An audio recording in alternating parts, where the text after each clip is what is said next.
Hi, in this video today I'm going to show you what you can do if you've got a different DualSense controller to the one you normally use and you can't get it to sync to your PlayStation 5. So right now you can see I've got a cable plugged in and we have got an orange light.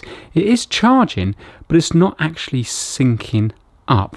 So if you watch this now, up here it's asking me to hit the PlayStation button and it won't make any difference. It will just flash blue here for a second, but it won't actually do anything. You can see I am plugged in and the cable fits fine, it's a USB-C, but this cable will only allow charging. There's not enough wires in here to allow data as well.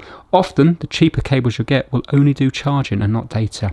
And to sync up the controller, you need to have the 2 wires for charging, but also the 2 wires for data as well. So don't just rely on swapping out the cable, because watch this. If I get rid of this cable, I can put another cable in, but this cable is also not suitable. So if I plug this one in, the same thing will happen. So you might think you've got a problem with your PlayStation 5 or your controller, but you haven't. Again, charging, orange light here, but when I hit the PlayStation button, nothing's happening.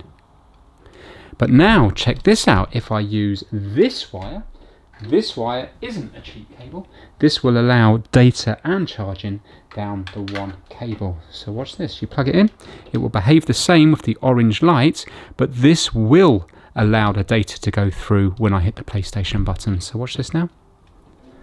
There you go.